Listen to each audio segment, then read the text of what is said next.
Hello everyone, welcome to my channel Pranita Shukla study hub. आज की इस वीडियो में हम safe at last two story को पूरा कंप्लीट करेंगे।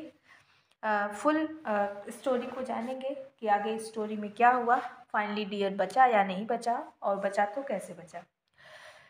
तो चलिए स्टार्ट करते हैं। तो हमने देखा था कि न्योक मामा के साथ ये बुबुल जॉन्टी और धनाई ये प्लान बनाते हैं कि वे तीनों रात 10 बजे गांव से बाहर हिरन को निकालेंगे, फॉन को निकालेंगे, और फिर वे उसके हर्ड के लिए उसके झुंड की तलाश में एक साथ निकलेंगे।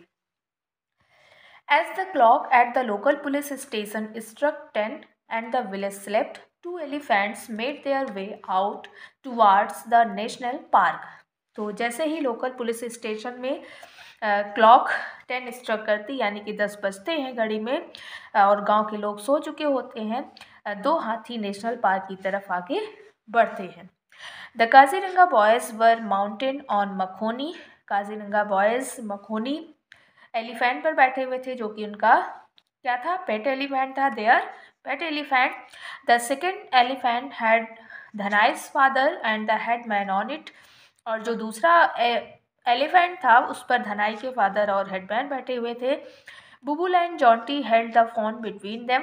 बुबुल और जॉन्टी फॉन को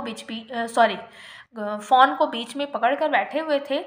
the animal was docile. Animal यानी कि वो जानवर, वो फॉन काफ़ी सीधा था, वो उसने बिल्कुल भी परेशान नहीं किया इनको। It gave not the slightest trouble, almost as if it knew that it was among friends. उसने ज़रा सा भी इन लोगों को परेशान नहीं किया। ऐसा लगता था कि उसको भी पता है कि वो अपने दोस्तों के साथ है। The boys had put a halter around the fawn's neck to ensure that no mishap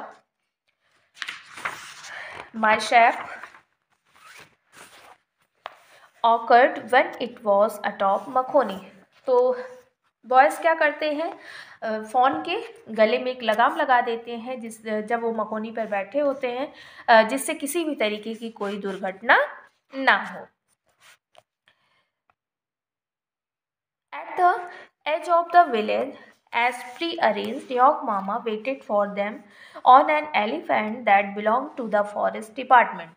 तो जैसा कि पहले से डिसाइड किया गया था कि न्योक मामा गांव के बाहर मिलेंगे, तो न्योक मामा वहाँ पर अपने फॉरेस्ट डिपार्टमेंट के साथ हाथी पर सवार होकर वेट कर रहे हैं। An armed guard accompanied him. एक गार्ड उनको कंपनी दे रहा है। No words were exchanged as the third elephant joined the party and the strange procession plodded silently on towards the national park. तो जब उनको न्योक मामा और उनके गार्ड को आकर तीसरा हाथी ज्वाइन करता है, तो वहाँ पर किसी भी तरह की कोई बात नहीं होती है और साइलेंटली वो नेशनल पार्क की तरफ आगे बढ़ जाते हैं। As they entered Kaziranga, the fawn suddenly grew restive, for it recognized the familiar environment. तो जैसे ही ये काजीरंगा में इंटर करते हैं, काजीरंगा की तरफ बढ़ते हैं, फॉन अचानक से काफ़ी परेशान हो जाता है। तो ऐसा क्यों होता है? क्योंकि उसको ऐसा महसूस होता है, वो अपने फैमिलियर इन्वायरमेंट को फील कर लेता है, इस वजह से वो थोड़ा सा परेशान हो जाता है। Once it had calm down again, जब वो दोबारा से शांत हो जाता है, the search for the herd began.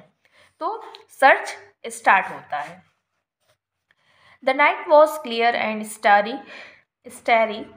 तो रात कैसी थी? साफ थी, तारों भरी थी। With a full moon lighting up the grassland. तो पूर्णिमा को जो चांद था वो घास के मैदान को रोशनी दे रहा था, रोशन कर रहा था। विजिबिलिटी वॉज एक्सट्रीमली गुड, और काफ़ी फुल मून डे था, यानी कि पूर्णिमा की रात थी, तो चंद्रमा फुल निकला हुआ था, जिस वजह से क्या था कि साफ साफ काफ़ी कुछ दिखाई दे रहा था। The boys wondered at the deep silence and peace of the sanctuary. तो वहाँ की उस शांति को देखकर वो काफ़ी हैरान थे। द एलिफेंट कार्वन took a wide sweeping route as it sought out one deer herd after another. तो हाथियों का कारवां आगे बढ़ता जाता है और एक के बाद एक झुंड की तलाशी करने लगता है, यानी कि तलाश करने लगता है। An hour later, as they approached a large grazing area beside a wheel, the fawn wind excitedly and began to struggle in Bubul's grass. तो 1 घंटे के बाद जब वो बील की तरफ एक ग्रेजिंग एरिया होता है, यानी कि चारागाह होता है, जब उसकी तरफ बढ़ते हैं तो अचानक से फॉन क्या करता है, एक्साइटेडली रोने लगता है और बुबुल के पकड़ से खुद को छुड़ाने के लिए स्ट्रगल करने लगता है। It had sensed the presence of a deer herd even before the others had seen it.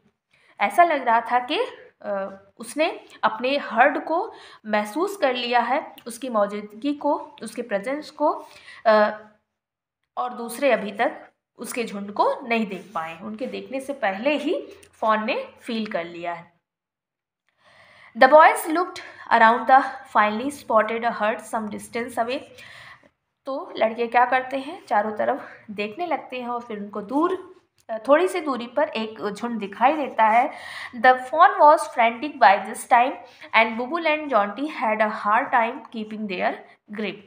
तो अब क्या है, अब फॉन को जब ये फील हो गया है वो अपनी झुंड के आसपास है, तो वो बुबुल और जॉन्टी से खुद को छुड़ाने की कोशिश करने लगता है और अब काफ़ी अनकंट्रोल हो रहा है उसको, काफ़ी अनकंट्रोल हो रहा है, यानी कि अब उसको पकड़ना मुश्किल हो रहा है बुबुल और जॉन्टी के लिए। It was happened, young mama. We have hit the bull से धनाई yelled।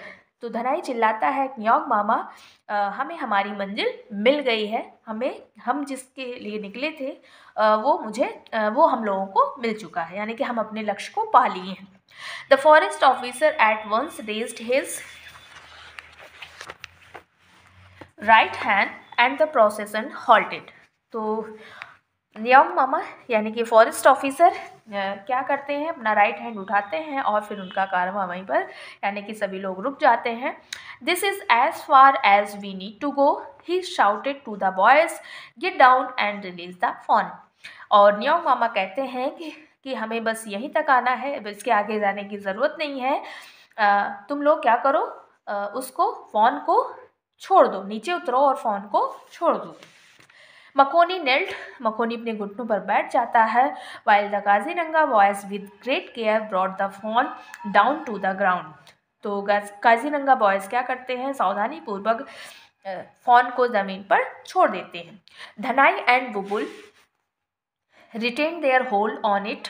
धनाई और बुबुल उसको अभी पकड़ कर रखे हुए हैं थोड़ी देर। While Jonty undid the halter around its neck. तो अभी जॉन्टी जब तक उसका लगाम खोल रहा है तब तक उसको धनाई और बुबुल अभी पकड़े हुए हैं।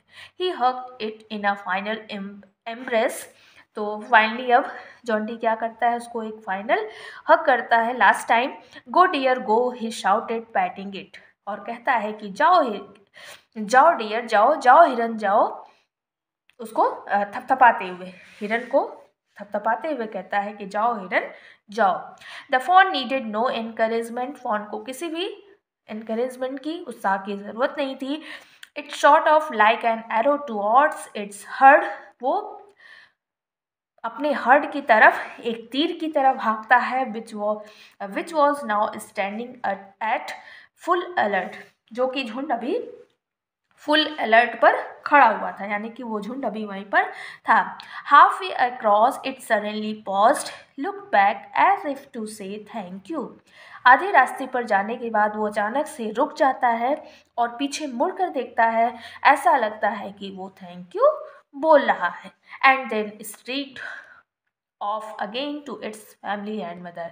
और उसके बाद फिर वापस से वो आगे अपनी फैमिली और मदर से मिलने के लिए आगे निकल जाता है। An extract from adventures in Kaziranga by Arup Kumar Dutta. तो ये स्टोरी